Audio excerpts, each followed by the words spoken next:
Welcome to Damn Good Movie Memories with your host, Brian Davis.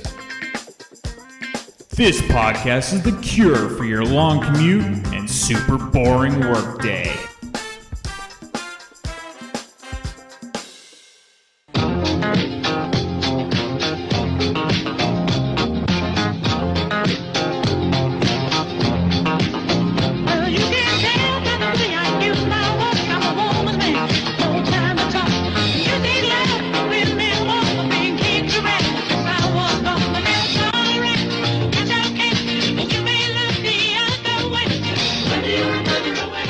Somebody told me I was good in my life. Twice. This race today and dancing at the disco. Well,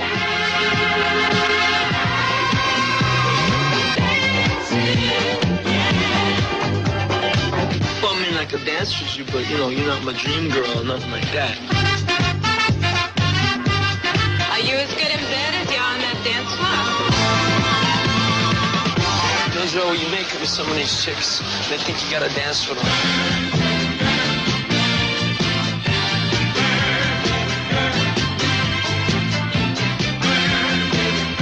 He's very good, yeah. He's the best. Hey, man, he's great. He's the king out there. John Travolta in Saturday Night Fever. She can dance, you know that? She got the wrong partner, of course, but she can dance. Okay, listen. I like it. We could dance together. That's it. We could just dance together and nothing more, nothing personal.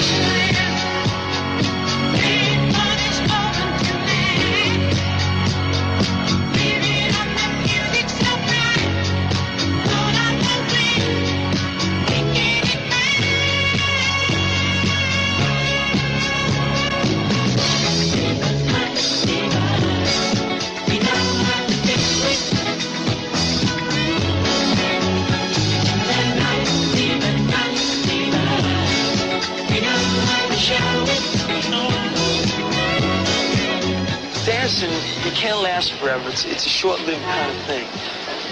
But I'm getting older, and I feel like, so what? I'm getting older. Does that mean like I can't feel that way about nothing left in my life? Is that it?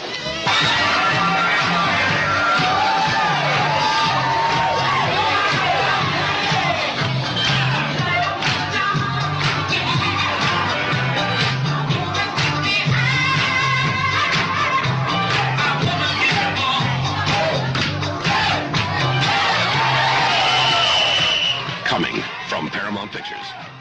Hey there, it's Brian Davis, and for this week's episode, we're going to cover the movie Saturday Night Fever from 1977. The studio, Paramount Pictures, release date December 16th, 1977. The running time, 119 minutes, with the rating of R. The budget, $3.5 million, and the box office was a complete smash, taking in $94.2 million. That was domestic. It was the fourth-ranked movie of 1977, and then it made an extra $142 million internationally. Rotten Tomatoes gives it 82% fresh from 50 reviews. Their critics' consensus is boasting a smart, poignant story, a classic soundtrack, and a star-making performance from John Travolta. Saturday Night Fever ranks among the finest dramas of the 1970s. So I have two reviews, and I'll get into why a little bit later, but here is Roger Ebert's original review from 1977, where he gave it 3.5 out of 4 stars. Saturday Night Fever is an especially hard-edged case and a very good movie. It's about a bunch of Brooklyn kids who aren't exactly delinquents, but are fearsomely tough and cynical and raise a lot of hell on Saturday nights. They live for Saturday night, and John Travolta is the center of the crowd. He's Tony Manero, the best dancer, the best looker, the guy with the most confidence. His life is just as screwed up as everyone else's, but they don't know that. And they tell him, "You know something, Tony? You always seem to be in control." He is not. He works all week at a paint and hardware store and comes home to a family that worships his brother, who is a priest. The family is sketched briefly right at the beginning in the dinner scene, which, like the whole movie, is able to walk the tightrope between what's funny and what's pathetic. The Brooklyn we see in Saturday Night Fever reminds us a lot of New York's Little Italy, as Martin Scorsese saw it in Who's That Knocking at My Door and Mean Streets. The characters are similar. They have few aims or ambitions and little hope of breaking out to the larger world of success. a world symbolized for them by Manhattan and the Brooklyn Bridge reaching out powerfully toward it. But Saturday Night Fever isn't as serious as the Scorsese films. It does, after all, have almost wall-to-wall music in it, mostly by the Bee Gees, but even including Disco Duck. And there are the funny scenes, like the one where Travolta shouts at his father, "You hit my hair!" to balance the tragic and the self-destructive ones. There's also a hint of Rocky, whose poster Travolta's character has on his bedroom wall. The movie's musical and dancing sequences are dazzling. Travolta and Karen Lynn Gorney are great together, and Travolta does one solo in a broken shot that the audiences cheered for. The movie was directed by John Badham, and his camera occupies the dance floor so well that we really do understand the lure of the disco world, for all of the emptiness and cruelty the characters find there. And that's the end of his review. Now, in 1999, Roger Ebert did a revised review, which mentions his late partner, Gene Siskel, and that's why I'll read this one. Saturday Night Fever was Gene Siskel's favorite movie, and he watched it at least 17 times. We all have movies like that, titles that transcend ordinary categories of good and bad and penetrate straight to our hearts. My own shortlist would include La Dolce Vita, A Hard Day's Night, and The Third Man. These are movies that represent what I yearned for at one time in my life, and to see them again is like listening to a song that was popular the first summer you were in love. Although Saturday Night Fever appealed to him primarily on an emotional level, Siskel spoke about it in terms of themes, and there are two central ones. First, the desire of all young people to escape from a life sentence of boring work and attain their vision of the beckoning towers of Manhattan. Second, the difficulty that some men have in relating to women as comrades and friends, and not simply sex facilitators. So why, I wondered, did this movie mean so much to Gene Siskel? Because he saw it at a certain time, I imagine. Because Tony Manero's dreams touched him. Because while Tony was on the dance floor, his problems were forgotten and his limitations were transcended. The first time I saw La Dolce Vita, it represented everything I hoped to attain. 10 years later, it represented a version of what I was trapped in. 10 years after that, it represented what I had escaped from. And yet its appeal to me only grew. I had changed, but the movie hadn't. Some movies are like time machines, returning us to the past. Gene bought the famous white suit worn by Travolta at a charity auction for $145,000. I got to inspect it once. It came with a shirt that buttoned under the crotch, so it would still look neat after a night on the dance floor. I asked Gene if he ever tried it on. It was too small, he said, but it wasn't the size that mattered, it was the idea of the suit. And that was the end of Ebert's revised review in 1999. All right, so I was born in 1978. This was 8 months after Saturday Night Fever was released, but the movie had a major cultural impact. So much so, my mom thought enough of the film and the soundtrack to make note of it for the current events at the time of my baby book, which she still has. There's even a picture of yours truly around, maybe 3 or 4 years old, posing just like John Travolta in the movie poster. There's also a great photo of me holding my vinyl copy of Sesame Street Fever with Grover posed like Travolta on the cover. So this is one of those films, kind of like Flashdance, where I knew all about the film simply because of the soundtrack. I wouldn't actually see the movie until years later. And if I recall, I saw Stayin' Alive, which was the sequel, before I saw Saturday Night Fever, because my mom had dubbed Staying Alive on VHS, but not Saturday Night Fever for some reason. Also, on this episode, because the RIAA crackdown of using music in podcasts, I sadly had to pull one of my great soundtrack episodes. However, I still have the original interview, and the one for Saturday Night Fever was the first to feature my mom chatting about the soundtrack, so I will tack it on at the end of the episode. Unfortunately, sans music. All right, let's get into the main cast. You, of course, have John Travolta, who plays Tony Manero. Now, I'll discuss in a bit in the making of the film about how big Travolta was getting during the filming of Saturday Night Fever. Travolta first started his career in the early 1970s, and he had small roles on TV shows before landing the role of Vinnie Barbarino in the series Welcome Back, Kotter, which made him a teen idol. Travolta then had a memorable role in the original version of Carrie in 1976, playing the role of Billy. After Saturday Night Fever, Travolta became a superstar worldwide, and then followed up with the equally iconic musical Grease. Carrie Lynn Gorney plays Stephanie, and this would be by far her most prominent role on film or television, though she was on the soap opera All My Children from 1970 to 74. Now, crazy enough, after Saturday Night Fever, she basically retired from show business and managed an art gallery in Manhattan. She did return to acting in the early 1990s and continues to work still on television and film. The director, John Badham, he started his career directing TV shows and TV movies in the early 1970s. His feature film debut as a director was 1976's The Bingo Long Traveling All-Star Motor King, starring Billy D. Williams and James Earl Jones and Richard Pryor, which was about the Negro Leagues for professional baseball.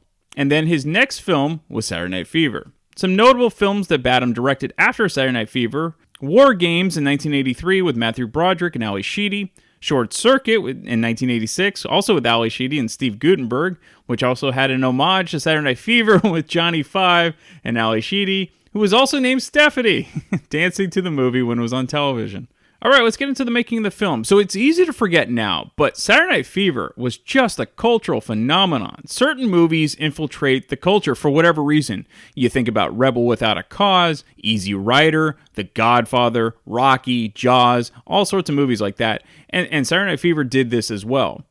It was truly one of the reasons disco took off the way it did in the late 1970s. For better or worse, it was perfect timing, and it was the fashion, the dancing, the music, everything. When director John Badham first read the script, he didn't feel like he was reading a musical, but a drama about a young man who was lost in the world except when he was on the dance floor. It was a real character piece. Producer Robert Stigwood enjoyed Travolta's work on Welcome Back, Kotter, and Travolta had auditioned for Stigwood on Broadway for Jesus Christ Superstar. Stigwood realized Saturday Night Fever would be perfect for him and potentially make him a film star. Now, Stigwood had read a New York Magazine cover story called The Tribal Rights of the Saturday Night, written by Nick Cohn. And this article was the basis of what became Saturday Night Fever. Interestingly enough, when the article first came out, it was treated as an investigative reporting on the disco club scene. Many years later, Cohn admitted it was a work of fiction, and was surprised it was even published by a well-known magazine. Now, he was quoted in 2016 of saying, "It reads to me as obvious fiction, albeit based on observation and some knowledge of disco culture.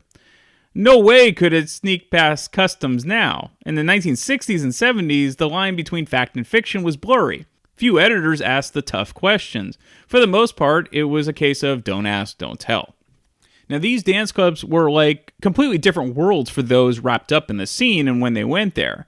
Like the title of the article, it was almost like a tribal ritual for these clubbers. Very intense. This wasn't for the casual clubgoers in the early days of disco.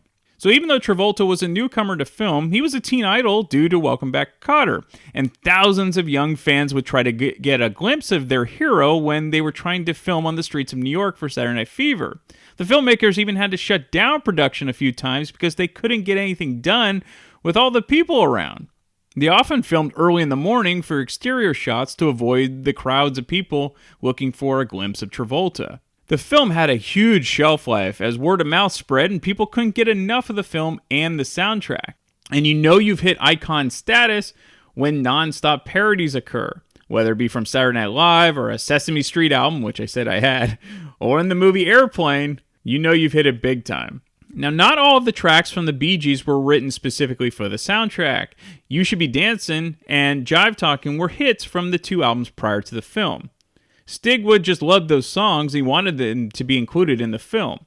The rest of the songs were being written at the time of the new album, which evolved into what became the huge hits on the soundtrack, like Stayin' Alive and How Deep Is Your Love, Night Fever, and More Than a Woman. Now, the Bee Gees could write incredible hooks, and it just was a perfect storm that made, music and film history. And not to be downplayed, but besides the dancing and the music, the other part of what made Saturday Night Fever iconic was the fashion. People really took their clothes seriously before going out dancing. And the wardrobe from John Travolta in the film was yet another huge societal type of shift. The big hair, the big shoes, the wildly patterned shirts, and the tight bell-bottoms. I mean, when you think of 70s fashion, you immediately think of Saturday Night Fever on many fronts. Okay, let's get into the film. So the opening of the movie is just iconic, and I don't say that lightly. You have Tony Manero, John Travolta, walking, he's actually strutting through the streets of his neighborhood in Bay Ridge in Brooklyn, while the Bee Gees song Stayin' Alive plays. It's perfectly performed by Travolta because he's strutting in perfect time to the rhythm of the song. Viewers were essentially watching an early music video and didn't even realize it yet. And the reason that Travolta was so lockstep with the rhythm of the song was that the director had the demo of Stayin' Alive playing while John Travolta filmed his scenes strutting around the neighborhood. And when Travolta stops to grab a slice of pizza, that's his sister serving the pizza to him. Tony works at a small mom-and-pop paint store and is well-liked and charming to everyone, but you can tell he would rather not be working there. Customers like that. It gives them a sense of power. I need some brushes. All right, how much paint you planning to do? After these two rooms, I wouldn't paint my wife's ass purple. What color is it now? You want to know what color my wife's ass is? You brung it up? Actually, it ain't got no color. Just stripes, them stretch stripes. What about them brushes? Right, see that second display counter over there? Now, it's not in the clips, but when Travolta first serves a customer, the older woman, that's John Travolta's mom. It was a true family affair on set. Tony lives with his parents, his grandmother, and his younger sister. Tony pretty much only cares about his appearance, women, and dancing. This, of course, leads to a memorable scene at the dinner table as Tony wraps himself in a white tablecloth in order not to get any food on his threads. Every day is the same thing. I come home, you tell me I'm late for dinner, and you know that I gotta work till 6 o'clock and I can't make dinner in time. You should have been a priest like your brother. You wouldn't worry about a job. Yeah. Every time you mention Frank Jr., you gotta cross yourself. He's a priest, ain't he? Father Frank Jr., your brother. Your mother doesn't have too much to cross herself about these days. You're so jealous of Frank Jr. Oh, shut up, will you? Hey. What are you doing? Hey, the shirt, wash the shirt, stupid. Okay, basta! All right, come on. Manja. Go ahead, eat. I got more pork chops, more spaghetti. What do you mean you got more pork chops? I'm out of work. Yeah, well, as long as we got $1 left, we eat good in this house. What? Yeah, I might even get a job myself. Like hell you will. 25 years in construction work, I always brought him a paycheck. What, 6, 7 months I'm out of work? And all of a sudden, what? You hit me. And talking back. All right. Talking about getting a job and hitting me. All right. No hitting, no slapping at the dinner table. Okay, that's the rule. And you was the one who's hitting. You never hit me before. Never. Not in front of the kids.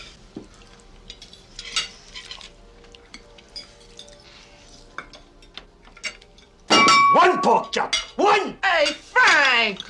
It's disgusting, right? Sick. We just washed the hair. Yeah.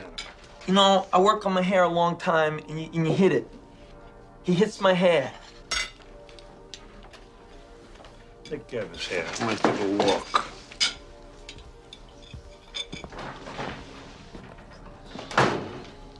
Tony, you walk me to church later? Didn't you go already today? Yeah, confession. I gotta go back and pray for something. For what? I gotta pray for Father Frank Jr. to call me. Why don't you call him direct?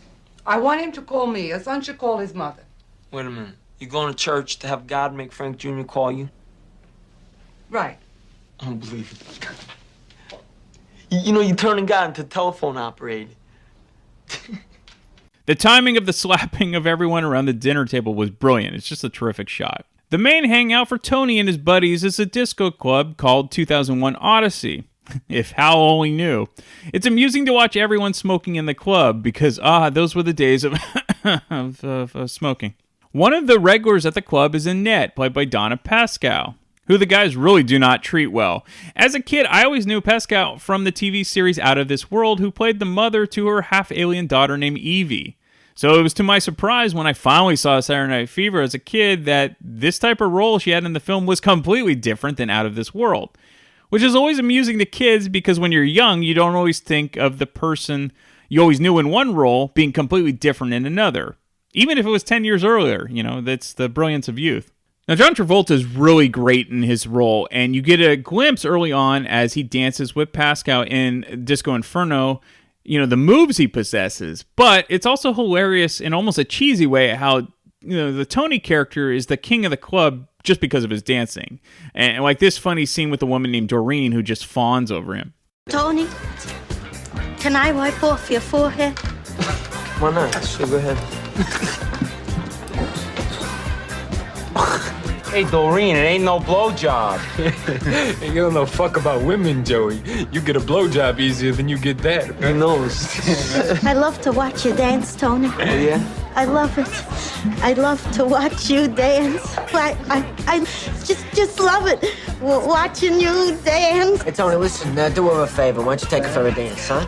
That's a good idea. You want to dance? Would you like to dance with me? I'd dance with you. Charity.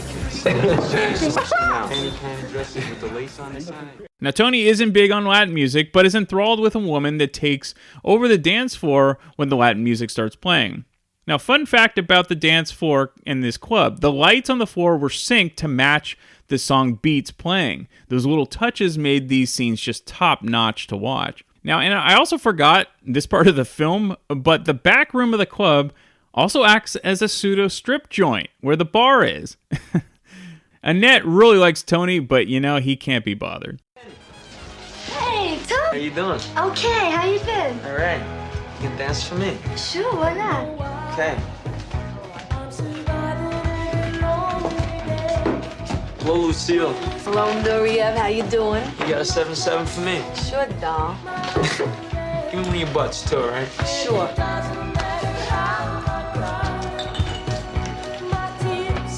Having another sweepstakes. I know that. It's double the prize money. $500.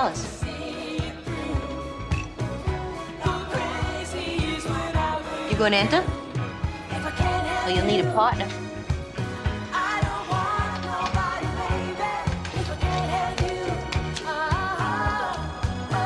We won before. But we're gonna have to practice.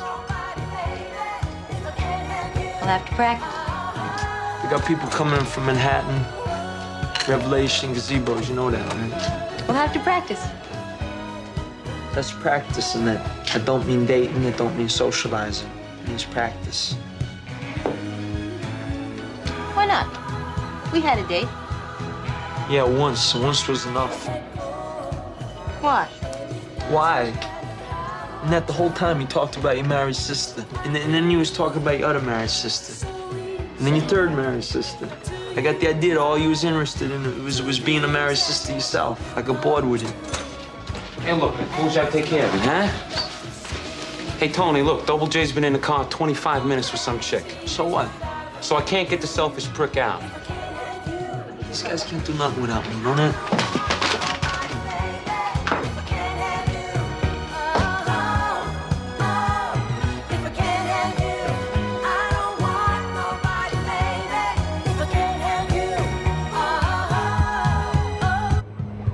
Hey, listen, are you gonna make it with Annette?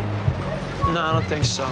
And because everyone still lives at home, I'm assuming that's the reason. If you pick up a woman at a club, the only place to hook up is the one car you arrived in, which leads to this funny scene and a great punchline at the end. You know, Joe, you make it with some of these chicks. They think you gotta dance for them. Huh? All right, get out. You've been in there 20 minutes.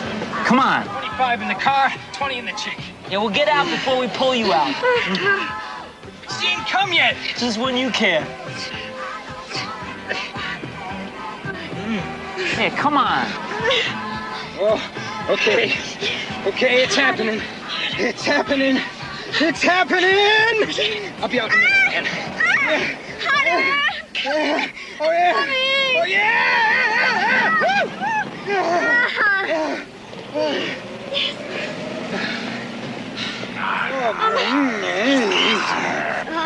Yeah. What did you say your name was? What you realize about this film when you watch it is that it's almost a series of vignettes, a very loose plot, and an excuse to get back to the main draw of the film, which is the music and the dancing, which is exactly what Tony does after breaking up the car sex. And we get some more sequenced dances while Night Fever from the Bee Gees plays as the smoke comes up from the dance floor. It's just a great looking shot and also a great song. Tony and his buddies are basically slackers. They all want to have nice cars and clothes, but essentially want it handed to them on a platter. Back at the paint store, Tony's boss, Mr. Fusco, overhears one of the customers pitching a painter's job to Tony. Now, Mr. Fusco likes Tony and doesn't want to lose him and gives him a surprise raise. What? A raise. You kidding me? Well, come on, look, see how much it is.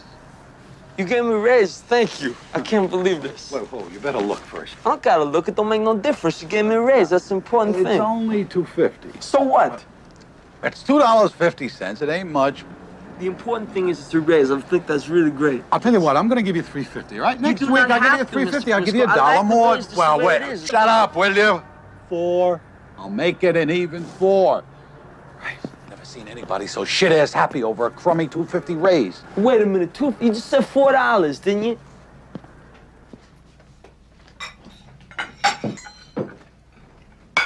What the hell are you doing? I just feel like it, all right? Girls do that. I got a raise today. How you like that? Yeah. Why didn't you say so during dinner? We could have used the conversation. Put them down. Come here. How much you get? It's gonna be $4. It was $2.50, right? But he raised the raise when he found out I wasn't so disappointed. $4. Yeah. Shit. You know, $4 buys today. Don't even buy $3. I don't see nobody giving you a raise down on unemployment. $4. I knew you'd piss on it. Go on, just piss on it, right? A raise says like you're good, you know what I mean? You know how many times somebody told me I was good in my life? Twice, 2 fucking times. This raise today and dancing at the disco. You sure as fuck never did, asshole. $4. Fun guy, Tony's dad, huh? Anyway, with that sort of loving family, it's no wonder he's not very nice to Annette when it's obvious she likes him a lot. Why aren't you waiting inside? Oh, I wanted to watch you come down the street. I like the way you walk. Ah, shit. Tony, listen, I've been thinking. Maybe I'll make it with you. That's what you call thinking, huh? Jesus Christ. You know, you're too much in that, you know that? I mean, you say we're gonna make it, that means we're gonna make it, right? I mean, like, I got no say in this at all, right? It's time we went out.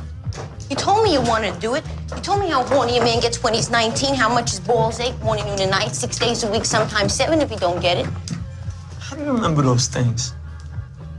Look, Annette, we're gonna be spending a lot of time together, you know, rehearsing, practicing, whatnot.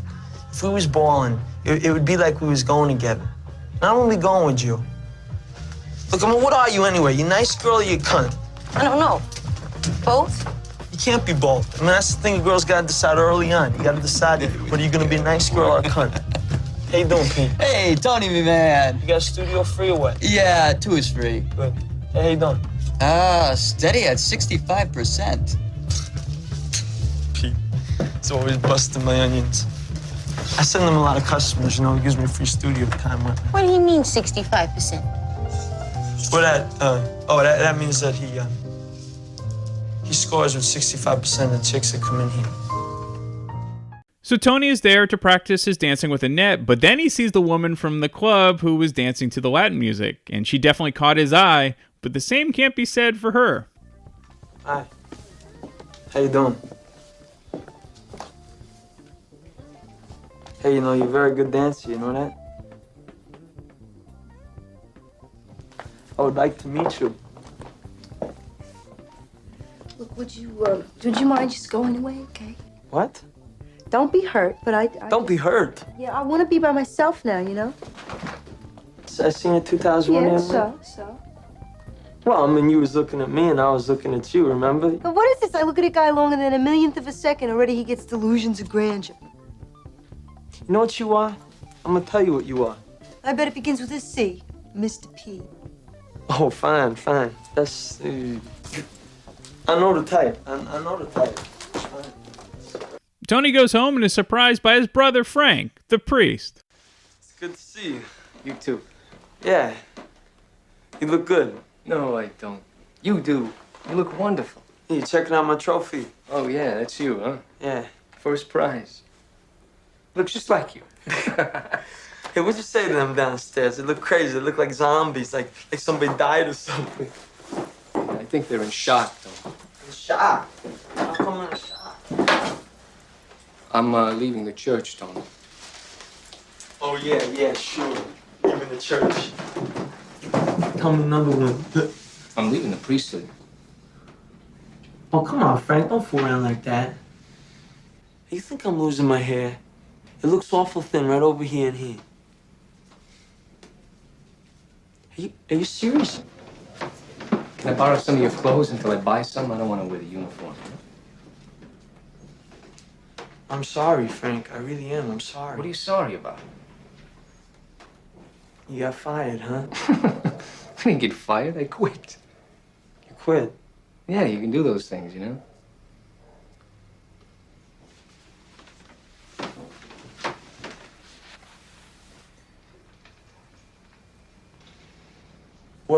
What did Mom say? What did she say about it? She said, "Dear Lord, what am I going to tell Teresa and Marie?" And Dad, what did he say about it? Ashamed for both of them. They're ashamed, right? You ashamed of me, Tom?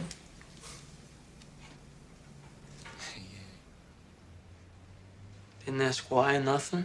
Nah. I think they're afraid to. Like I might say celibacy.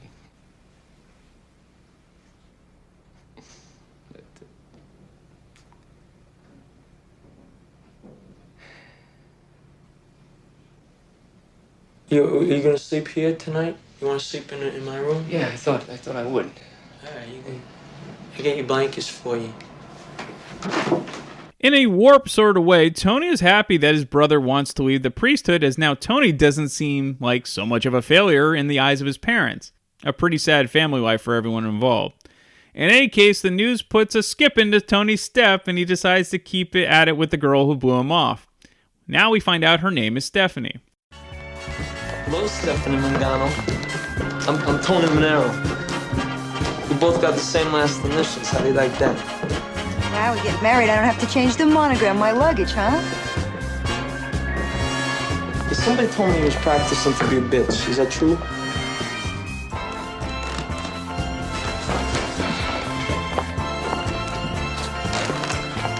All right, Mr. Monero, what do you want to ask me? I would like to take you out to coffee. Would that be good? That's it, huh? You want me to have coffee with you? I think you're a very good dancer. You know that that 2001 Odyssey, they got a dance contest now. And I think that we could be a dynamite team together. How old are you, huh? I'm 20. Well, I'm 19 at the moment, but I'll be 20 very shortly. What I think is this. There's a world of difference between us, you know? Not just chronologically, but emotionally, culturally, physically, every which way. And this world would get much bigger and much worse with every passing week. What kind of shit is that? Coffee, not sex. It's coffee. See, look, where I work, the people are very remarkable. They're not like these here Bay Ridge people at all. I mean, snobs instead of slobs, right? What? No. Hey, you know, Bay Ridge ain't the worst part of Brooklyn, you know what I'm talking? I mean, you know, it ain't like a hellhole or nothing. Yeah, well, it ain't Manhattan. I mean, it isn't Manhattan. You get no idea how it changes, you know? Just right over there, right across the river, everything is different, completely different. It's beautiful, just beautiful. People are beautiful, offices are beautiful, secretaries, you know, they all shop at Bonwit Taylor. Oh, yeah. And, like, the lunch hours are beautiful, too. Like, you know, they'll give you, like, 2 hours for lunch to do something that's related. You know? Oh, yeah? Like, we've seen Zeffirelli's Romeo and Juliet. Oh, yeah, Romeo and Juliet, yeah? I read that in high school. That's Shakespeare, right? No, it's Zeffirelli, the director of the movie. You know, the movie, film. Yeah.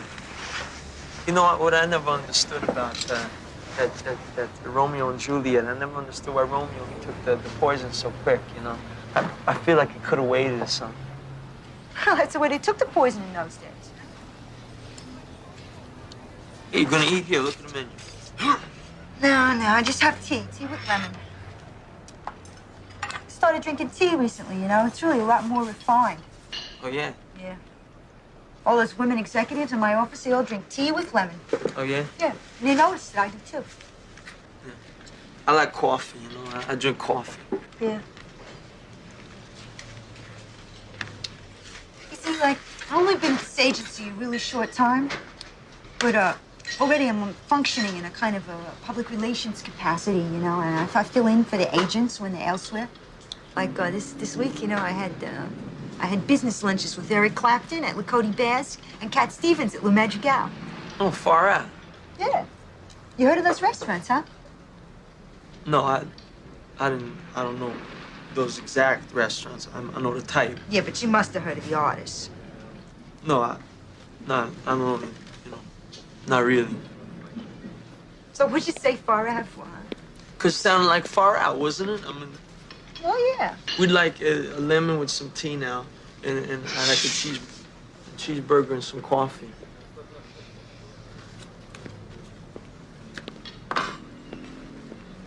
Hey, you know who came in the office the other day? Hmm. Laurence Olivier. Who's that? Who's Laurence Olivier? You don't know who he is? Laurence Olivier, man, he's the greatest actor in the whole world. Oh, come on, you know who he is. He's the English actor, the one on television that does all those Polaroid commercials. You know, Laurence Olivier. Oh, him. Oh, he's good. Yeah. He is good. Well, anyway, he comes in the office, right? So I just do a few errands for him. So he goes around, he tells everybody in the entire office, he says, I'm the brightest, I'm the most vivacious thing in the entire office he's seen in years. Oh, yeah. Yeah.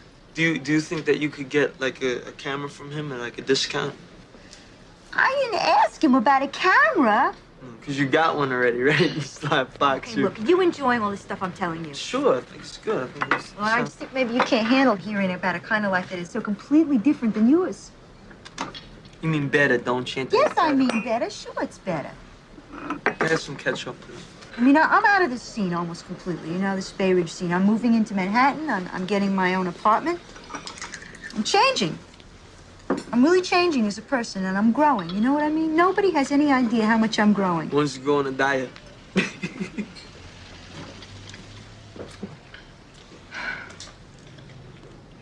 Okay, listen. I like it. We could dance together. That's it. We could just dance together and nothing more, nothing personal. I don't want you coming on to me. Why not? Because I don't think guys like you anymore for one thing. You're too young, you haven't got any class, and yeah, I'm sick of jerk-off guys ain't got their shit together. Oh, come on, it's easy to get your shit together. All you need is a salad bowl and a potato masher. Get your shit together. Would you like to know what I do? It's not necessary. I'll tell you what I do. I open a paint store, and I got raised this week. Right. You work in a paint store, right? Yeah. You probably live with your family, you hang out with your buddies, and on Saturday night you go, you blow it all off 2001, right? That's right. You're a cliche. You're nowhere. On your way to no place. What do you got, a fucking stairway to the stars or what? Yeah, maybe. Yeah. I'm taking a course nights at the new school. Next semester I'm gonna take 2. Now you probably didn't get no college, did you? No, I did not. Well, did you ever think about going to college? No. Not ever? No, Jew? Well, not back then, no. What the fuck you bugging me about it for? Well, why not? Why didn't you ever want to go to Jesus, college? fuck off. I did not, No, all right? really, tell me, why Oh, Jesus not? Christ. I didn't. The thing is, the high I get at 2001 is just dancing. It's not being a best or nothing like that. You know, the thing is that I would like to get that high someplace else in my life, you know? Like where? I don't know where. I don't know. Someplace. You see, dancing, you can't last forever. It's a short-lived kind of thing. But I'm getting older, you know, and you know, I feel like, you know, so what? I'm getting older. Does that mean like I can't feel that way about nothing left in my life? You know, is that it? Listen, we gotta split here. No, I'll walk you the rest of the way. No, I'll meet you at the dance studio, just like we said, okay? Stephanie, I can walk you home. Look, nothing personal, right? Oh, come on, Stephanie, I can walk you. Ah, Jesus Christ. You know...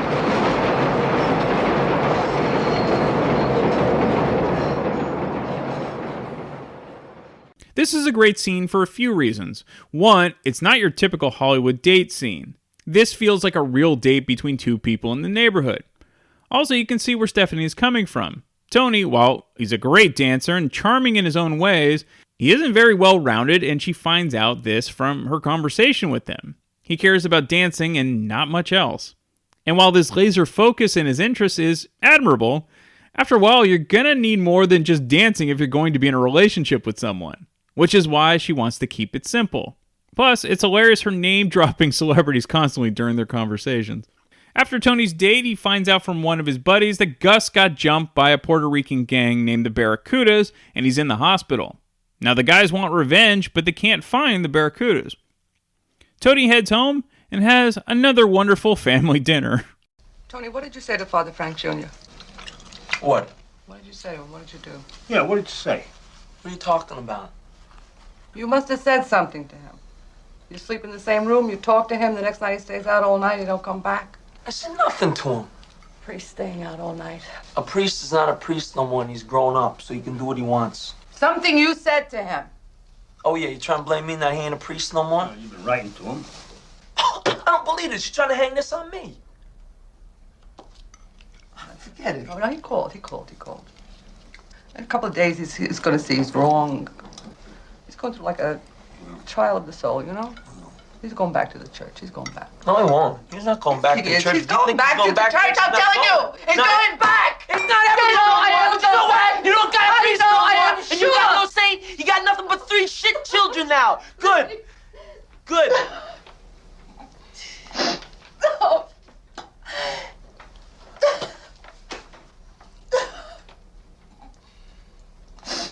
I'm sorry, Mom.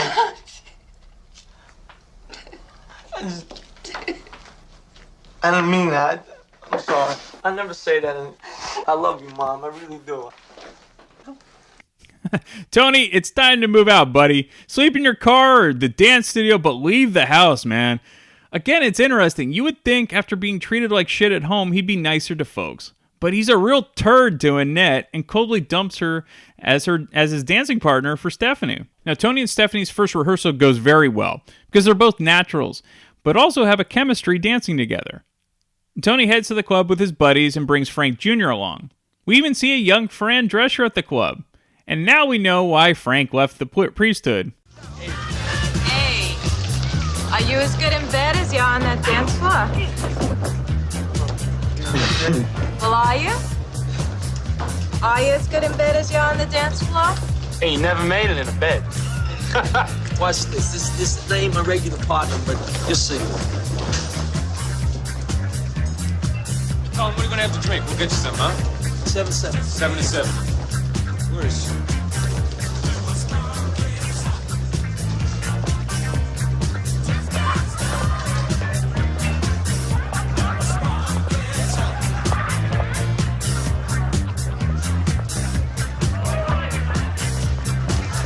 So when's Connie gonna get her answer, huh? You know, Connie, Yeah. if you're as good in bed as you on the dance floor, I bet you wouldn't lousy fuck. So how come they always send me flowers the next day, huh? You know, some guys don't know a lousy fuck when they got one, you know what I mean? Oh, yeah? Maybe they thought you was dead.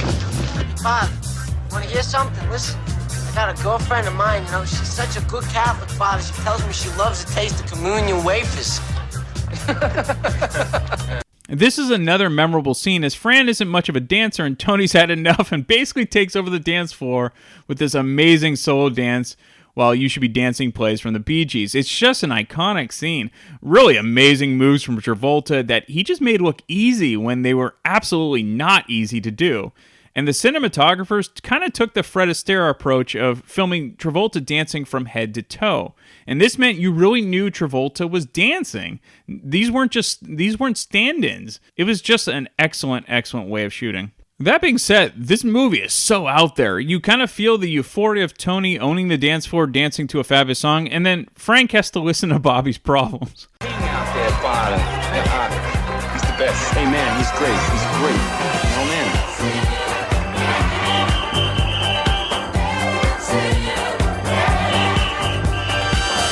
Listen, can I talk to you for a second, Father? Yes, call me Frank. Frank, listen.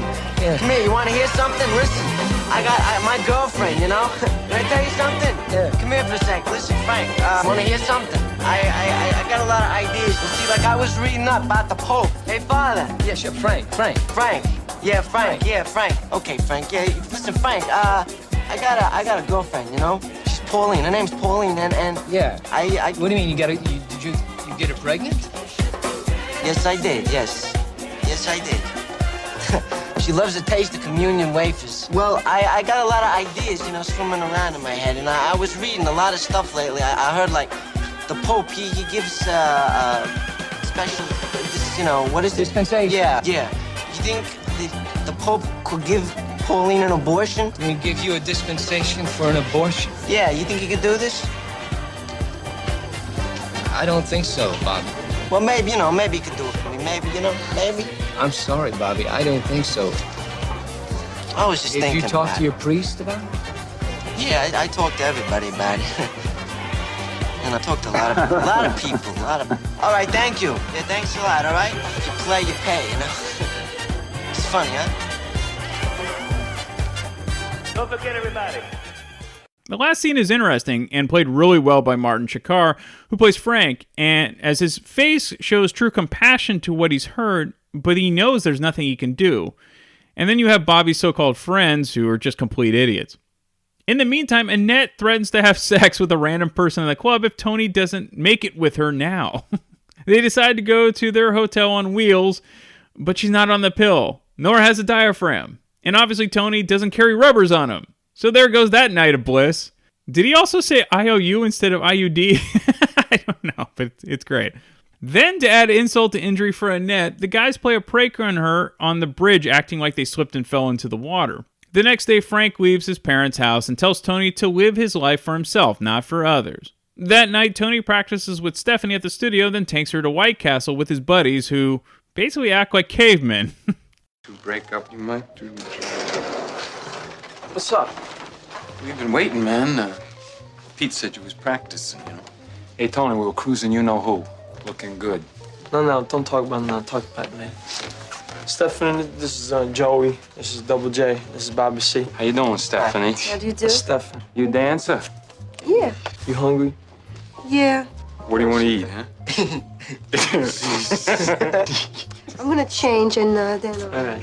Hey, ooh, man, oh. What maracas? She got maracas. She learned how to act. Got nice tits. It's like I'm gonna be traveling, promotional tours with authors and performers. Of course, I'm gonna hate to leave Manhattan even briefly. There's certain ballets and concerts I'm just gonna have to miss. Tell them about the people who come into the office. That's what they want to hear. Tell them that. Oh, you know who came in today? This guy, David Bowie. He comes in, he has this Ascatran coat, right? He's a Daddy? faggot. It's a half faggot, man. Hey, relax. Come on, sit down. You mean he's a bisexual?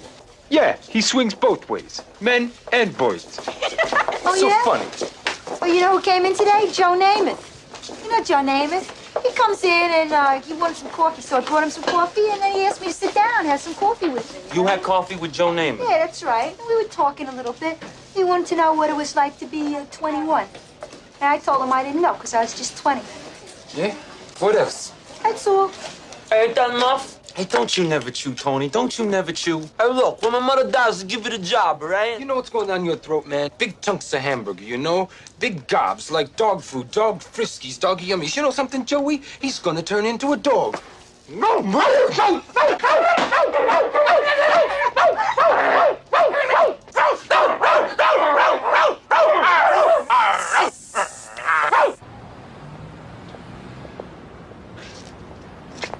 Stephanie, listen, can I talk to you for a second? I was listening to what you said in there before, and you seem to know a lot of people and a lot of places and a lot of things. I got a friend of mine, he's a very good friend of mine, and he got a girl pregnant. He got a girl pregnant, and I wanted to know if you had to make a choice between getting an abortion and have to get married to somebody, what would you do? Well, who'd I have to marry? You'd have to marry me. You'd have to marry me. Yeah. I think I get an abortion. Hey, so long, Tony. It's very nice meeting you. So what'd you guys think of her? Hey, Tony, I liked her. I thought she was nice. I liked her a lot. Yeah? She's a snotty bitch, man. She's cool. You just gotta get to know her, that's all. Hey, Tone, did you fuck her yet? What do you think? I don't think so. Man, you guys got a lot of growing up to do, you know that? A lot of growing up, you babies. Well, Bobby's troubles seem to be rubbing off on Tony. Hey, Mr. Fusco. Look, I need the afternoon off. Sam's out, Harold's sick. Here, take these. But I got him, Mr. Fusco. Sorry, Tony. Well, look, all I'm asking for is one afternoon off. I've been here almost 8 months. I haven't missed a day yet. Not today, Tony. Oh, come on, Mr. Fusco. Some of those farts, they miss 3-4 days at a time. You don't say nothing to them. Hey, cool off. Look, I gotta have the afternoon off. I'm taking it. You do, you're fired. I'm doing it. Then you're fired. Then fuck you, asshole. divorce you wrote in on. Tony. Tony, I don't want to marry Pauline. I don't give a fuck about this cunt. Marry her. Tony, I gotta marry her. Fuck it, she won't get the abortion. Everyone says I gotta marry her, Tony. Who says that? Oh, fuck her fucking parents, my fucking parents, a fucking priest on the corner, a fucking high school guidance counselor. Tony, I'm paralyzed. I got no more control. I mean, you and me, Tony, we've been friends for so long. I'm hurting. Shit. You're always together, and I'm always fucking up, and you're always all right, you know? Oh, come on, everybody fucks up. Really? Don't worry about nothing. You're great. I'm in a terrible rush. I hate to leave you like this. You got no idea how much I appreciate this. I mean, this car is very important for me today, you know? You call me tonight? Yeah, I'll call you. Like, don't worry about nothing, all right? All right. Take care. I'll talk to you later then? Yeah. You call me tonight, right? Yeah. You gonna call me tonight?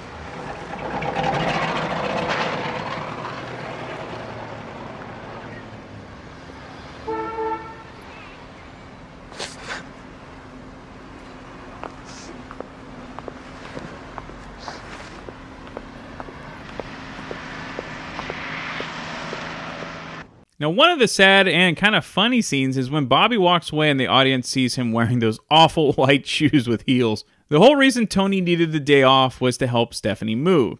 And then Tony gets another surprise. Stephanie, who is that guy? Oh, he's a arranger, record producer. He wants to do films. Oh, he's gonna move now to a more expensive apartment. I met him at the agency. He didn't want his wife to know how much money he had until the divorce was final. Come on, let's go. I mean, who is he to you, Stephanie? That's what I'm talking about. He's a friend of mine, okay? He's a friend. And I was living with him for a little while. Are you in love with this man or what? I mean, tell me the story. I mean, that's all I'm asking. No, I'm not. We had a thing, you know. It didn't work out, and it's over now. And he's my friend, and he still likes me. He likes you to have you around for a quick piece when he feels like it. He helped me, man. You don't know what it's like at that place. It's crazy. You don't know shit. You know? I didn't know how to do stuff, so I go to him and I would ask him, and he would tell me how to do things, and then I go back to work and everything would be all right. Otherwise, I'd be walking around like an idiot, going, I don't know. And he helps me. He does. Helps you what? Get in and out of the sack? Is that what he helps you do? He helped me. Sure. What the hell you expect me to do, man? What do you expect me to do? He helped me.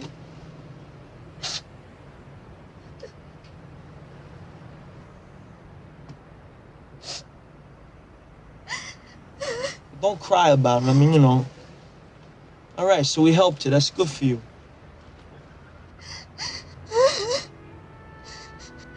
All right, come on. Let's get out of here.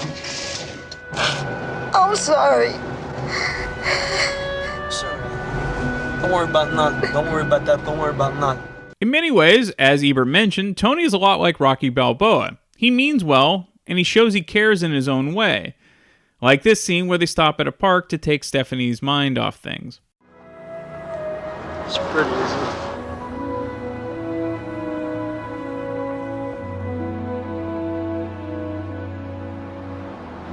Sit down.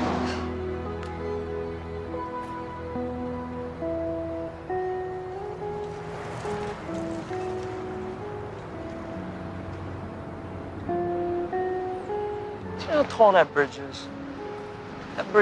That tower right there goes up 690 feet. They got 40 million cars going across there a year. 127,000 tons of steel is involved in that. The concrete there, they got almost 750,000 yards of concrete. That's right. The center span right there is 4,260 feet long. And with the on-ramps, and all together total, it's like something like 2.5 miles. You know all about the bridge, don't you? That's right. I know everything about the bridge. You know what else? They got a guy buried in the cement. Yeah. Know how it happened? Well, they was working on it apparently at the time, and I guess they were pouring the cement, and he slipped off, you know, on the upper part of the bridge, and you know, fell in. Oh fuck. What a way to go. I come down here a lot, you know. I get ideas. Oh yeah, what kind of ideas you get? I don't know, daydreams. You know, I daydream a lot.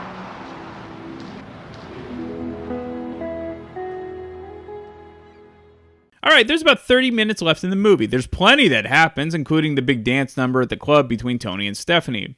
However, there are a few darker moments that occur that I almost forget about since most people only remember the iconic dance scenes. In many ways, it's probably best just to remember the film for the dance scenes, though the rawness of New York in the 1970s is a great thing to have on film. That being said, many of these darker scenes would never fly today. But it's also an interesting movie because of the characters, because the main group of guys, including Tony, say some very racist things. They have overly homophobic behavior, and often they're incredibly sexist. And this actually adds a realness to the film, because these types of characters definitely existed, and they still do today. Not all protagonists in films have to be strictly good or bad. People are often straddling the line of that often, just like in real life. But the film works mainly because of Travolta's performance. Without Travolta, the film does not become a hit. But also what puts it over the top is, of course, the music. Saturday Night Fever set the stage for iconic dance movies like Fame and Flashdance, Footloose, and Dirty Dancing to come in the 1980s. All of the movies succeeded due to the enormously popular soundtracks. While the movies in themselves are enjoyable, they're not necessarily great films. I'd say Saturday Night Fever is iconic for being a time capsule of the burgeoning disco scene in the late 1970s. But those looking for Academy Award-winning material here need to kind of temper their expectations. Though it's better than you might think. If you can do that, you'll enjoy the film for what it is. Alright, some fun facts. Donna Pascal was almost considered too pretty for the role of Annette.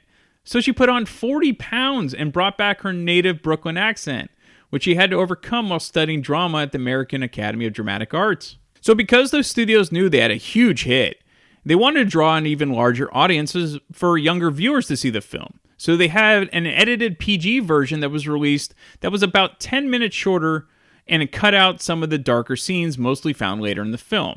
John Travolta ran 2 miles a day and danced for 3 hours daily to get in shape for this film. In the end, he dropped 20 pounds. Now, filming was almost interrupted when the local mafia group tried to extort protection from the crew. In fact, the nightclub where the film was shot was hit with a small firebomb. John Travolta used 2 white suits in the climax of the film, and he had to switch suits between takes because one would become so heavily soaked with sweat and had to be dried while he was wearing the other one for subsequent takes. Production of the film had to be briefly halted so that John Travolta could attend the funeral of his girlfriend, Diana Hyland.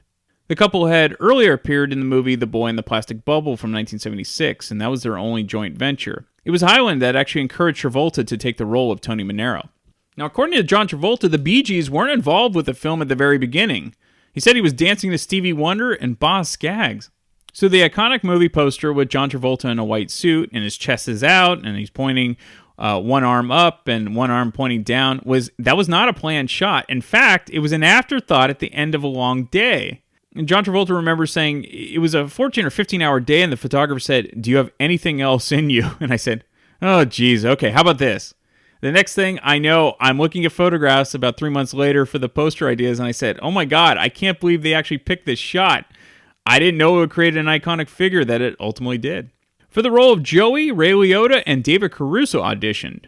Alright, originally my mom and I chatted about the iconic Saturday Night Fever soundtrack back on episode 81, but again, I had to pull all the soundtrack episodes due to a threatening letter from the RIAA. Therefore, you will hear our discussion about each song, but sans the music, sadly. But it's still super fun to hear my mom's memories about the film and the soundtrack because she lived through it. She was, that was the height of the disco career, and it was a few years before I was born. So I'm going to play that, and I will be back next week to talk about yet another random movie from my DVD collection. Okay, we're going to have fun this time, and so we're going to have someone new instead of our normal gang of movie buffs. We're going to go have someone on the podcast that actually lived this era, the disco era. I wasn't born yet. This was a year before I was born. And so you remember the disco craze, and out clubbing and whatnot. I remember it, though I'm getting at that age now. Old memories, fade. So this is why I'm doing it now instead of 10 years from now. Well, that's good. I might not even be here 10 years from now. Okay, of course, this is my mom, Joanne. Hi, guys. All right, so do you remember, did you see the movie first or did you hear the soundtrack first? I really don't remember. I remember I absolutely seeing the movie. Mm-hmm. Let's see, and I don't know if I went with your dad or not, because it came out in '77. Mm-hmm. We were married in '76, so it's a possibility. Mm-hmm. Dad doesn't like movies. movies, and especially ones that have music in it. Yeah. But he likes the Blues Brothers. Well, yeah, but he likes blues. Yeah, he doesn't like disco. Yeah. And I like it because I like the dancing and everything, and being. Now, did you like the Bee Gees before this? Yes. Okay. Yeah. And some of the other. It was interesting in researching the different artists on the album. Yeah. Of the music that they did before the disco thing came up. So it was. Now, okay, so were you going to disco clubs and things like that? No. So. And this is funny because when I was watching the movie, I thought, whoa, I never went to a club like that. I mean, we'd go to, at that time, you'd go to bars. Yeah. But it was a different type of a bar atmosphere. Usually it was a bar restaurant. Right. And they'd have, a lot of times they'd have an entertainer that would play the guitar, so it was folk music. Or they would have disco music playing. Right. And then they'd have a little dance floor and you dance. Yeah. But I never did the disco steps that they were doing. So you weren't going to like Studio 54 in New York, and obviously you weren't doing cocaine in the bathroom and things like that. At least I hope not. Maybe that's why I'm so jittery now. But no, okay, that's good. But no, this is one of the most iconic soundtracks in movie history, and it's the second most selling soundtrack of all time. Now, what is number one? Do you know that? I put you on the spot. Of a soundtrack. A soundtrack. It's a fairly new. It came out in the 90s. Came out in the 90s. Wow. I'll give it away. It's the Bodyguard soundtrack with Whitney Houston. Okay. Good one. Yeah. So this sold over 45 million copies worldwide. It's one of the best-selling albums of all time, not just soundtracks. Wow. And it was number one on the Billboard charts for 24 straight weeks. And so, I mean, this was in the culture. When you think of disco, in the disco era, you think of this movie and this album. It was interesting also to find out about the songs that are on the album that got the Grammys, and like you said, were on the charts for nonstop, which is unbelievable. So this will date you. I don't know if you had this on vinyl. I do remember you had this on 8-track. No, I have it on vinyl. And vinyl? Yes. Okay, but you had it on 8-track too. Yes. Which is the worst medium of music ever, because that thing would break. Oh, yeah. And then you'd be in the middle of a song, and it would then switch over to the next part, because it was all in sections. I loved it when the tape started to come out, and it's like, oh gosh, and then you'd have to get your pencil and rewind it. Yeah, this was way worse than cassettes. 8-tracks were the worst. Yeah. I hope the hipsters don't bring that back. That's a terrible medium. Yeah. All right, let's just go right into it, unless you have other things you wanted to talk about before we get into specific songs. No, that's okay. All right, so let's start with the first song, which is arguably one of the most popular dance tracks of all time. Right. And that's Staying Alive from the Bee Gees. What do you think about this song? Do you remember the first time you heard this song? I love it. It's the cliche, it's got the beat. Yeah. But, and it fit so perfect in the opening of the movie. Yeah. Because it just, the way he walked. John Travolta was really, he played this part really good. Yeah. Because he was just that, peacock guy walking down the street, just, and every beat just fit him. Yeah. When he was, so it was. Now, did you watch Welcome Back, Kotter? And did you know him before this? Yes. Okay. Yeah. That was interesting to to see him. Now, what about this particular song? So you're not sick of it? Because, I mean, everyone's heard this a million times. I could listen to that over and over again. Okay. So, this is one of the most iconic songs ever. I mean, probably the most, when you think of disco era, Staying Alive, I mean, it's self-parody at this point. Yeah. So much so that it was in the movie Airplane, when they're in the disco bar, and and Robert Hayes is kind of doing the Travolta things, and he twirls his jacket off and they throw it back at him. That that type of thing. And that's my favorite. But this is kind of almost like, to an extent, like Time of My Life from Dirty Dancing. Mm-hmm. Like, it's just in your iconic DNA. And I think when you hear it, the first movie you think of is well, you definitely think dance music. You think 70s. You think disco. I don't get sick of it either. I think when you still hear it, I think it's a great song. What's funny is you hear, the chorus. I mean, that's an infectious chorus. But when he's singing, like, a lot of people complain about rock singers. Well, I can't understand the lyrics. I don't understand when he's like, no, I don't know what he's saying. Like, he's like mumbling words. And Barry Gibb's voice. I think it's Barry Gibb. Who's the high, yeah, crazy high voice. Yeah. So even though it's kind of a cheesy dance song, the lyrics are actually about living on the streets of New York. Yeah. But I can't understand the lyrics except for ha ha ha, Staying Alive. All right, let's go into the next song, and it's another Bee Gees song, and this is How Deep Is Your Love. What do you think about this one? I like that one. I was watching the movie to see if what scenes? Yeah. If the soundtrack followed in, it doesn't. So it's not chronological at all. Not at all. This was like the 16th song that came up. Oh wow. And it was, you think it would come in maybe they did it because of the popularity of the songs, how they placed them on the album. Yeah, I don't know if they did. This probably is in the notes. And by the way, my mom did hours and hours of research. You should see all the paper that's sitting here right now. Anyway, I get it from you. But no, I think a lot of times when they do movies, they put in the music last. And so I don't know if they did it. Yeah, because I was this one came in it was like the 16th time it came in. Yeah. And he was on the subway going. This was after. This is almost at the end. Oh, How Deep Is Your Love? Yeah. And he was on the subway going to see Stephanie, and so.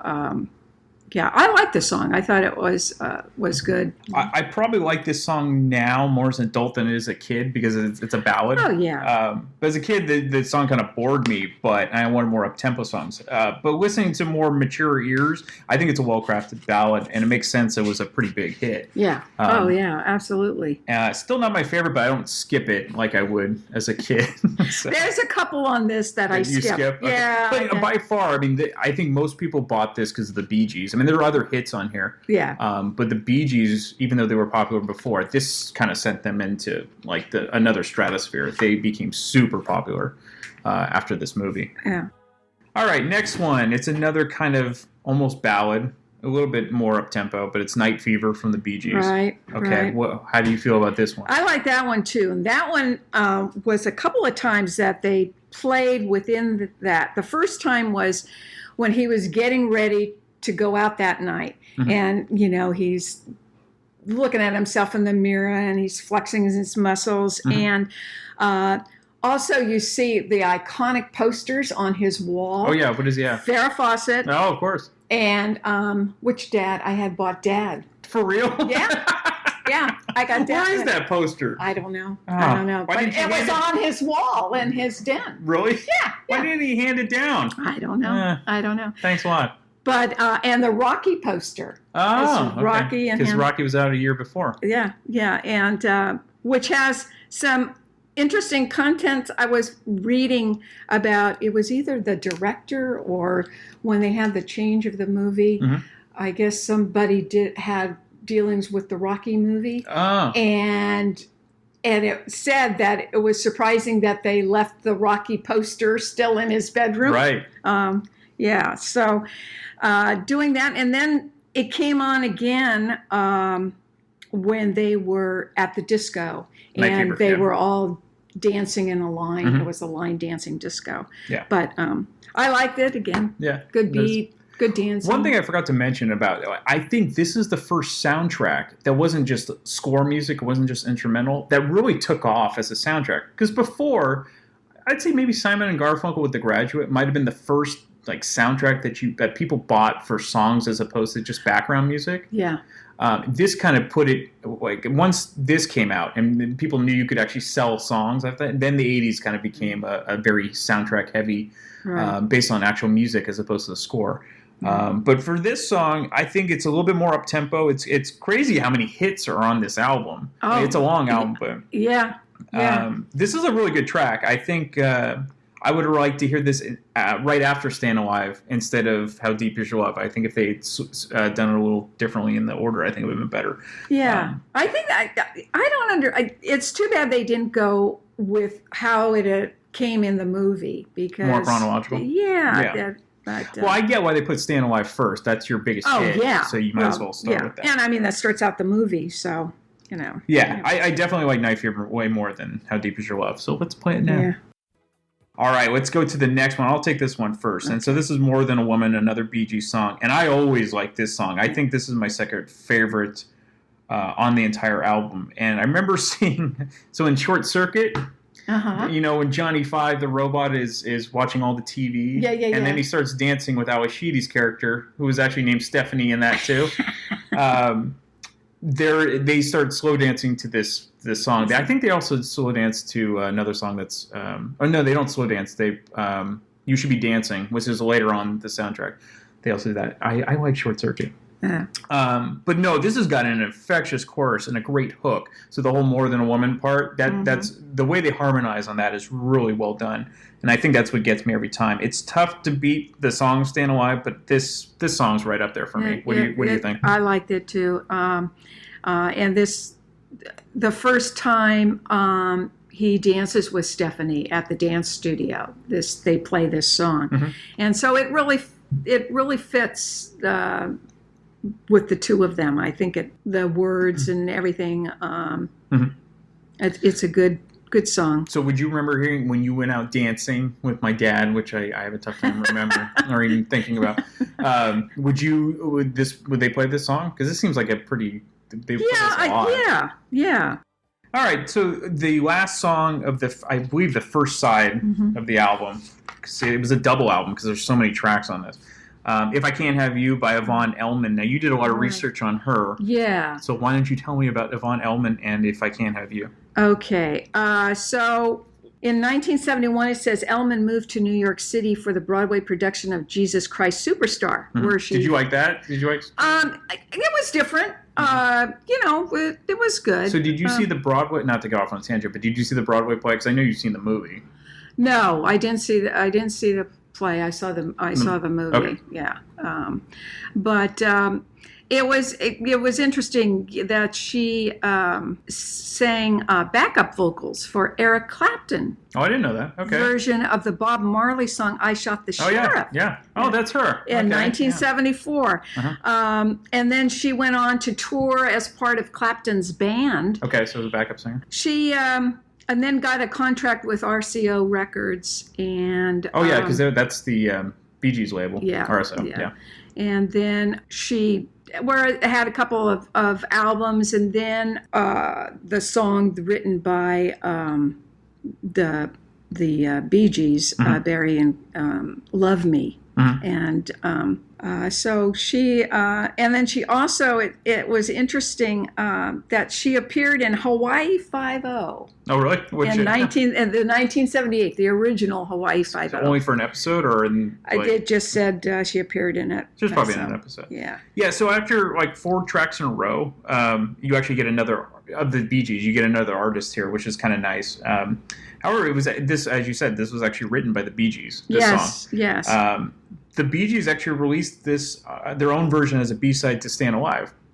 Oh. Okay, so if you bought the single, this was you heard this song by the Bee Gees, but actually I enjoy Yvonne's version better. It's a little bit more up tempo. It's a little bit more rocking, and I was kind of surprised. There's a few power chords, guitar chords in the intro, which is good, and she's got a nice voice. It's a well done pop song, dude. Yeah. Well, it said that. When the Bee Gees were working on Saturday Night Fever and wrote "How Deep Is Your Love," they had written it for her. Okay. But Stigwood, I guess he was the producer. Yeah, he's the main guy. Yeah. Wanted the Bee Gees to perform it. Got it. So instead, she sang "If I Can't Have You," Uh-huh. and the song was a big hit, raising to #1 on the billboards. Yeah. Did you like the song? Yeah, I think it was. But do you like the Bee Gees stuff more? Yeah. Okay. Yeah. All right, so we go to side 2 of the first album, the first record, and this is a 2 LP set. And so this whole second side is all instrumentals. And before I get into it, I'm going to say that this soundtrack would have been a lot better if they would have made a second album of just the instrumental music. I think the instrumental music really bogs down this album. It kind of puts on a lull. I think they work really well in the context of the film, but I don't think they work as well on a soundtrack, because you hear 5 really good like actual singing songs, and then this is kind of boring. But we'll go into it anyway. The one I actually do like is one we'll talk about now. It's the Fifth of Beethoven, played by Walter Murphy. This is kind of a fun novelty track, and it's basically taking the super famous classical piece by Beethoven, which is Beethoven's Fifth, and making it a pop dance song. So in a way, it's kind of cool because it's introducing a younger listener who might not listen to classical music to this particular, to the genre. But, and the title of the track is a play on words, because the fifth is supposed to be a reference to, drinking booze, like a fifth of whatever. Yeah. And then making it, Beethoven's Fifth Symphony. So that's why it's called a Fifth of Beethoven. Yeah. So what do you think about this one? And also this was played when they were coming into the club. Mm-hmm. They were all, their walk into the club. And it was interesting that this Walter Murphy. Was he was best known for this fifth adaptation of this, which topped the charts. And he did some other disco classics, which I don't really, unless I heard them. Yeah. I like Flight 76. So were you way into disco, like the music, or you just like certain artists? No, well, I like music. I like all types of music. So whatever's on the radio, whatever the station was at the time that, I'd be listening to, I'd listen to it. Mm-hmm. So you're more open than Dad. Oh, I listen to all types of music. I'm not just one. Country Western, there's some I like, but I even like the opera, certain ones. But I can do disco. I can do R&B. I can do, the blues. Just overall everything. Okay, so this particular track, do you like it, or would you rather?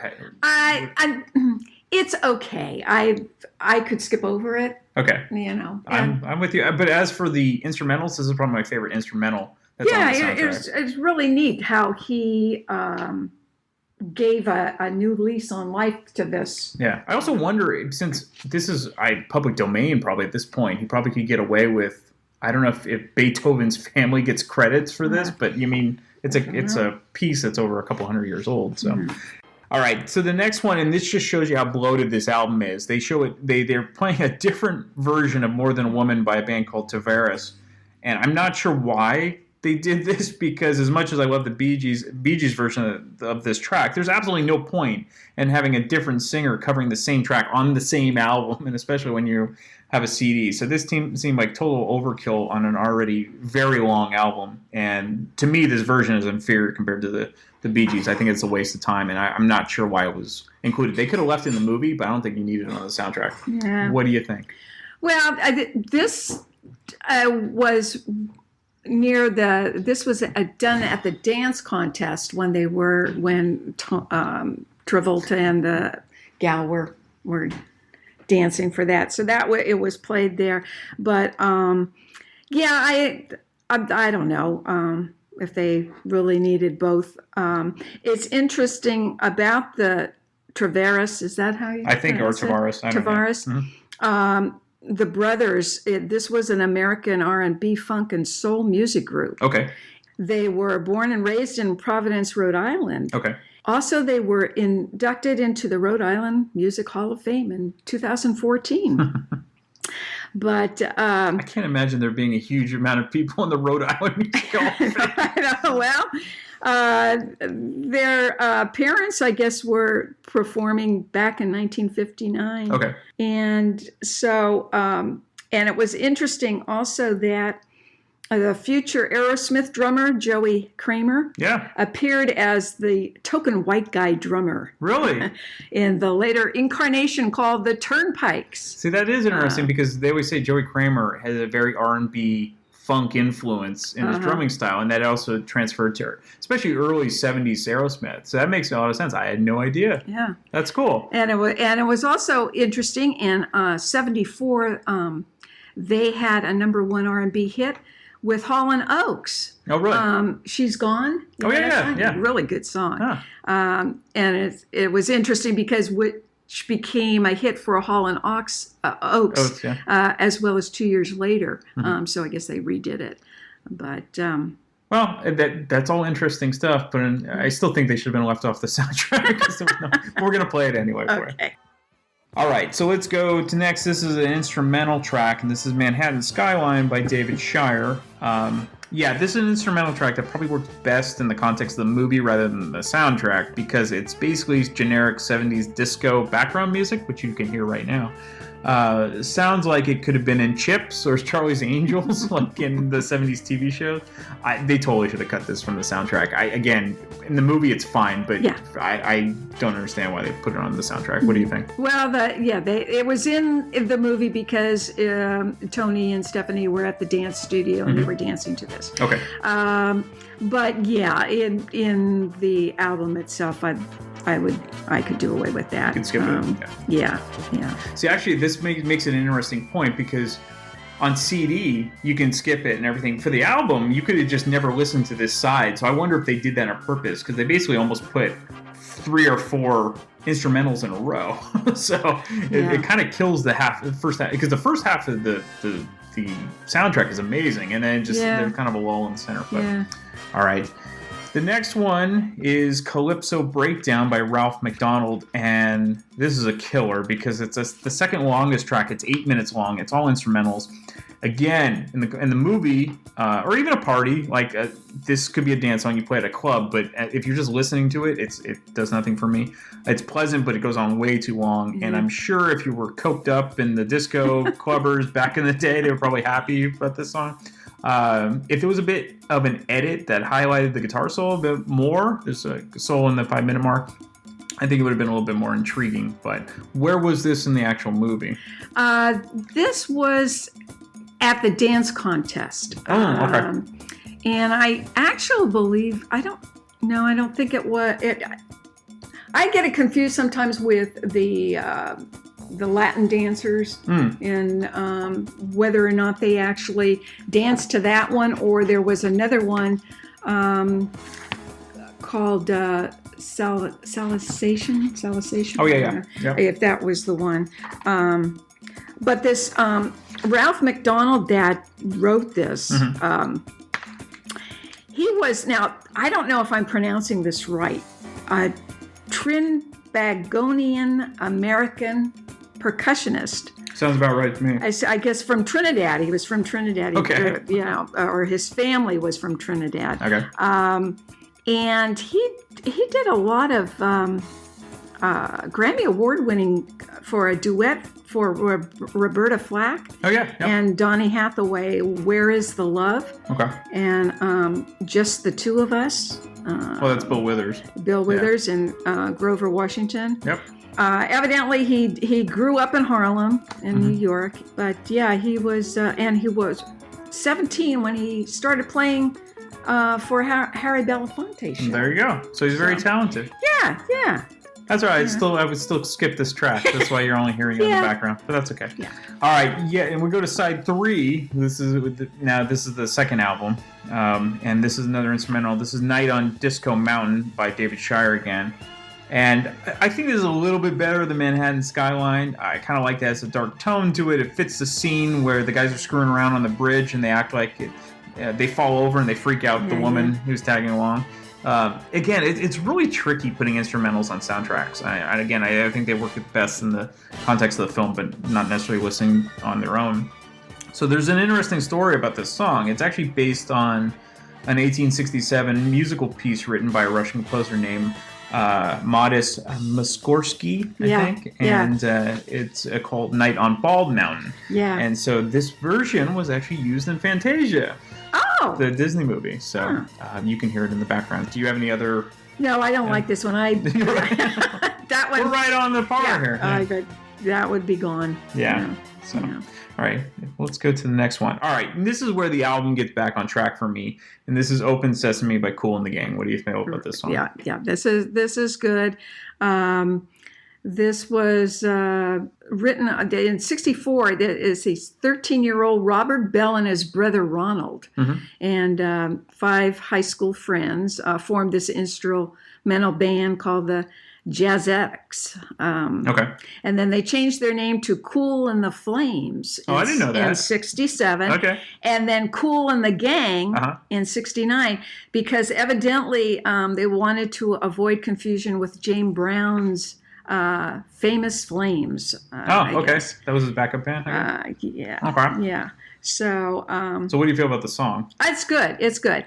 This was also done, I believe, in the Open Sesame in the dance contest. Okay, so there's a lot of music in the dance contest. Yeah. This is one of the first movies where I think the film was also based around almost around the soundtrack. I mean, because eventually you had your flash dances and your footlooses where the films are okay, but it's the music that you're basically selling. Yeah. Yeah, and I think this is one of them. Because the story is really kind of a nothing story. Well, when I looked at Stephanie as... See, to me, she's a horrible dancer. Oh, really? She's cute, but but not compared to John Travolta. Oh no! And when it always used to get me when he says, "Oh, she's such a great dancer," and I'm thinking, you got to be kidding me. Maybe because he was such a good dancer, but well, then you have, and we'll touch upon it, Staying Alive. Cynthia Rhodes, who played the main female with the blonde, she was a great dancer. Yes. She was a professional dancer. Yeah. She was also in Flashdance and Dirty Dancing. Yeah. So you compare her with the actress that played, you can't compare. No. And so which probably fits the story. Yeah. Because these aren't professional dancers. No. These are just normal people from the Bronx. Yeah. And the way they talked, it was interesting. There was an article about Donna Pesco. Yeah. How she, they had said that they thought she was too pretty to play, Annette. And so she put on like 40 pounds or 50 pounds for the role.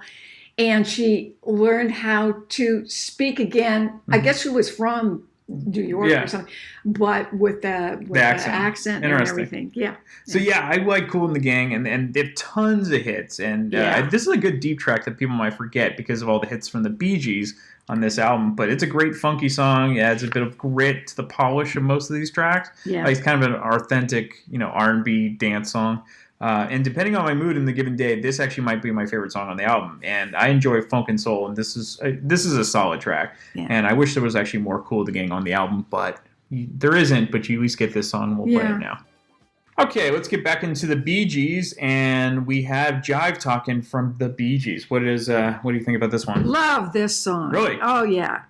So this was actually the next 2 Bee Gees songs were actually written before. Yeah. Because this would be on the radio and everything, and I always liked this song. So, and this wasn't in the movie. Oh, really? No. It was just on the soundtrack? Yes. That's interesting. Yes. And, because I kept thinking, all right, where is it in the movie? It never appears. It never appears. Interesting. There's a few, too, that are...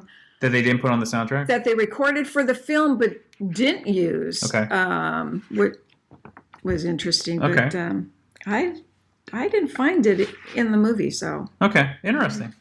After a bit of a lull, I think Kool and the Gang got the soundtrack back on par, and then you get another really good song with Jive Talkin'. So it's a real strong, catchy song, great chorus, gets stuck in your head after you hear it. And I even kind of like the cheesy synthesizer riff in the middle. This is a really good song.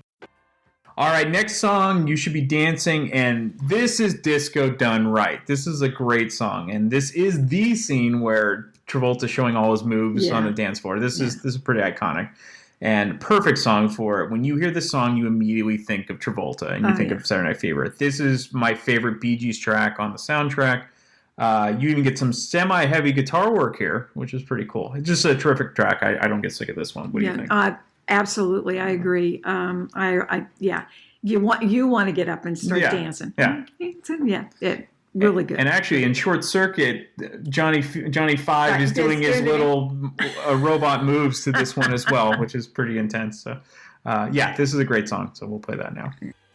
Okay, let's go to another iconic, probably disco band. That's Casey and the Sunshine Band. Their song "Boogie Shoes." What do you think about this one? I like Casey and the Sunshine Band. In fact, I even saw them. You probably don't even remember when we went to Disney World. In Florida. You went to go see them then?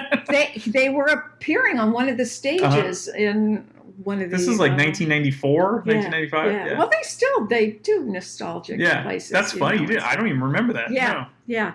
And but I've always liked all their songs that they've done have been just really, really good. And it was funny because they used a 16-bar blues chord progression. It was funny. It's still one of my favorites. So what's interesting is you think disco, but this is actually really, this song itself doesn't have much disco. It's more of like a Motown track. The horns and it feels less disco than some of the other songs. But actually, this is one of the songs that the band's best known for, and it became a hit after it appeared on the soundtrack. And anytime you see a retro movie that's supposed to take place in the 70s, they play this song a lot. So it's a solid, very quick track. It doesn't wear out its welcome. It's just a good pop song. And again, I hear closer to Motown or R&B or Stax as opposed to disco. All right, now they have to go and screw it up, and they have to play two more instrumentals. Okay, so we'll go through these probably quickly. This is Salsation by David Shire. Where does this appear in the movie? Yeah, and this is, I was a little confused. I think it's played at the disco near the end. And I'm not sure if it was, like I said, if it was the song where the Latin dancers were dancing to it. That makes sense. So, Do you care about this song? It's okay. Yeah. It's okay. I could take it or leave it. So far, like all the David Shire tracks have all seemed like filler to me. Like it really didn't need to be on there. Again, we're great in the actual film, but they should have been left off the soundtrack. Yeah. And then another instrumental is KG by MFSB. And for some reason, I don't mind this one as much. I think it's a little bit more gritty than all the David Shire tracks. So I kind of take back my initial statement. We could have left on the Fifth of Beethoven in this one. The percussion, though, is textbook disco. Yeah. Well, and do you know what the MFSB stands for? I don't. What are you going to tell me? It's officially for Mother, Father, Sister, Brother. I see what you did there. Nice. Yeah, good job. And it was more of a pool of 30 studio musicians. Okay. Based at Philadelphia's famed Sigma Sound Studios. Okay. And so it was kind of like you had said one time. Oh, the Wrecking Crew? Where they would take, or maybe it was the Wrecking Crew. Yeah, the documentary, Yeah, about all these musicians that they played on these famous albums.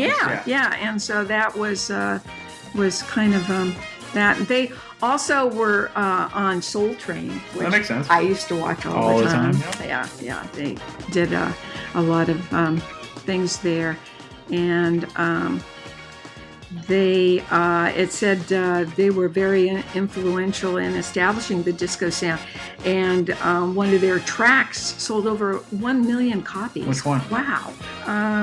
Let's see. Oh, I guess it was the Soul Train theme. Oh, they wrote the Soul Train theme? They wrote this. Yes. Yeah. And it was awarded a gold disc by the RIAA. Okay. In 1974. Actually, they should have put the Soul Train theme. That would have been good. Yeah. That's interesting. All right. Yeah. Okay, let's go to the last song, and it's Disco Inferno by the Tramps, and this is a huge hit. This is another song synonymous with the disco era. But really, it became it was actually recorded before the soundtrack, but it became a huge hit after the soundtrack. The band had actually released it in 1976, and it did well in the dance charts. But once it got put on the soundtrack and the movie came out, it became a mainstream hit and just went crazy.